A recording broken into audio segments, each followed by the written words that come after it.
gaari nuuciisu yahay qooqan laba shirey Toyota ah taarika nambarkiisuna uu yahay BOL 318 oo ah gaadiidka ciidanka booliska Soomaaliyeed ayaa la sheegay in rasaas uu ku furay jagboyntii laga ilaaliyo guriga madaxweynihii hore Shariif Sheekh Axmed. gaarigan oo wararku ay sheegayaan in uu leeyahay xirilaaliyaha guud ee qaranka Dr. Suleymaan Maxamed Maxamuud ayaa si bareer ah u furay rasaasta, waxaana ciidanka ilaalada Sheekh Shariif Sheekh Axmed ay muujiyeen mas'uuliyad wax jawaab celin ahna kama bixin falkaasi oo ay ka dhalan kartay xaalad dagaal. mas'uuliyadda ay muujiyeen ilaalada madaxweynihii hore ee Soomaaliya Shariif Sheekh Axmed ayaa muujinaysa wacyigelinta ay ka haystaan hoggaanka madasha xisbiyada qaran uu ugu horeeyo madaxweynihii hore, waxaana tani noqonaysaa isku daygii saddexaad oo ah xaalad abuur lagu beegsaday hoyga madaxweynaha iyo xarunta madasha xisbiyada qaran. xildhibaan Yuusuf Xuseen Gamadiid xogayaha guud ee xisbiga Himilo Qaran ayaa kormeeray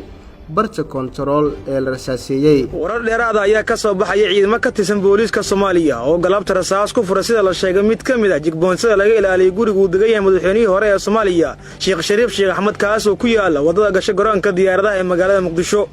ciidamada rasaasta furay ayaa la tilmaamay inay ka yimaadeen dhanka isgooska lambar 4 isla markaana ay ku sii jeedeen garoonka diyaaradaha. hase ahaatee marka ay la siman yihiin guriga Sheekh Shariif ayaa la sheegay inay rasaas fureen. ilaa iyo haatan ma jirto khasaare ka dhashay rasaastaasi, inkastoo dhanka ciidamada kale ee iyagu ilaalada ka haya guriga aysan rasaas furin sida uu idaacadda kulmi ugu waramay xogayaha guud ee xisbiga Himilo Qaran xildhibaan Yuusuf Gamadiid.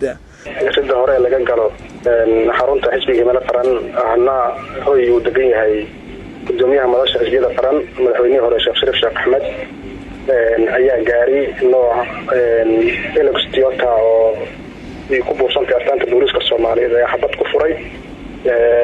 meesha xabadaha ku furayaan waa dhufayskii ay ku jireen ciidamadu ilaalada oo xarunta ilaahay nimadii wiilashii waxba ma gaarin.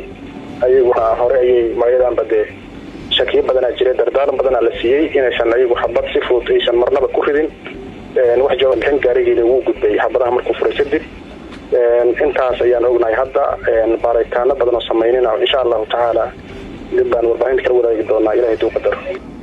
walaal gaariga anaga xarunta waxay ku dhowdahay jagboyntiga koowaad oo maxaan ku raadey dhankan wadada lama afar marka laga tago xarunta ama ciidanka nabad sugidda Soomaaliyeed degan yihiin oo ka sokaysa u dhaxaysa iraahdee sahal dhulka sahal iyo hotel Afrique.